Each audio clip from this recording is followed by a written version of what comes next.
વ્યવસ્થા બનાવી એના હિસાબે આપણે સૂટબૂટમાં ફરીએ છીએ,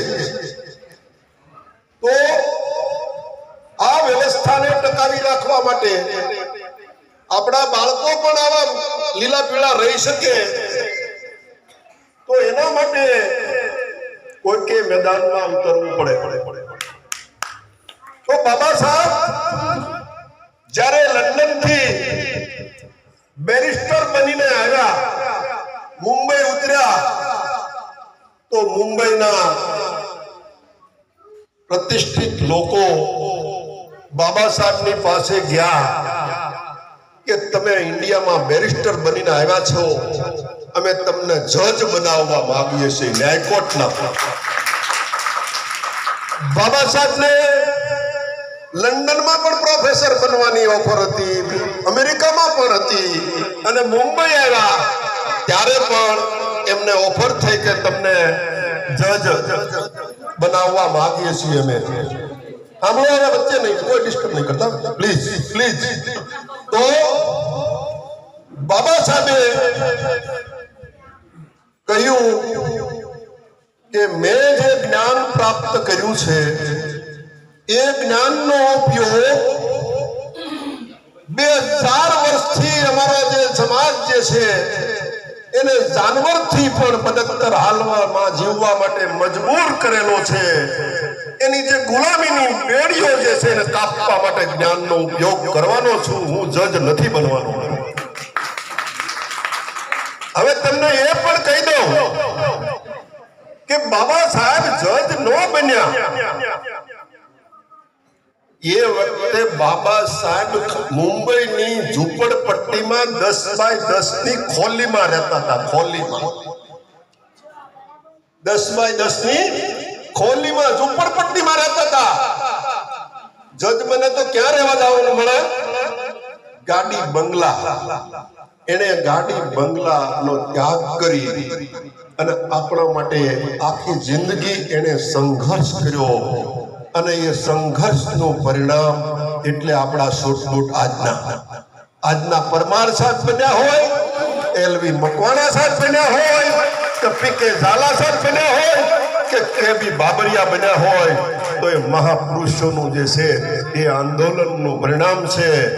તો મેં 2016માં 5 વર્ષની નોકરી બાકી હતી અને નક્કી કર્યું કે મારે પણ હવે નોકરી કરવી નથી.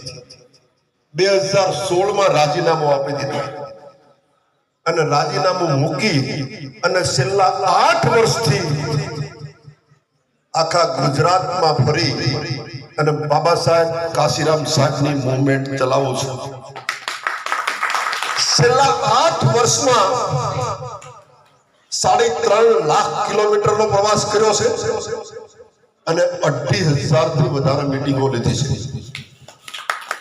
અને જઈ અને સમાજને જાગૃત કરું છું. આપણે લોકો ઉત્સવો ઉજવીએ છીએ, બાબા સાહેબની નામની રેલીઓ કાઢીએ છીએ, પણ જે વ્યવસ્થા આપણા મહાપુરુષો બનાવીને ગયા છે એ વ્યવસ્થાને દુશ્મનોએ તોડી નાખી છે.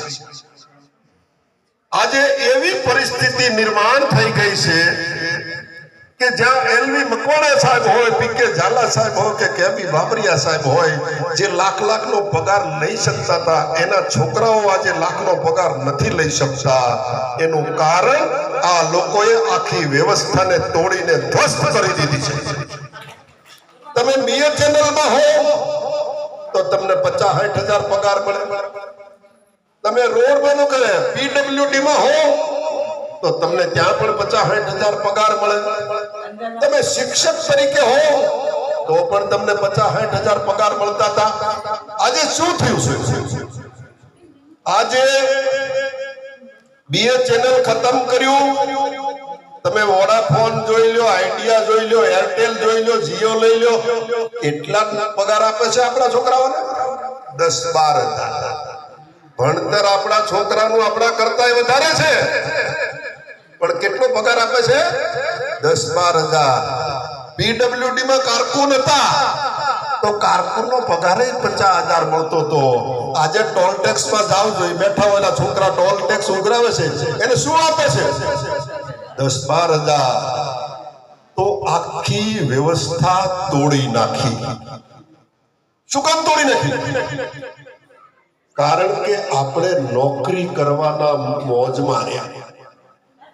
દુશ્મન શાસકો છે જે વ્યવસ્થાનું નિર્માણ કર્યું છે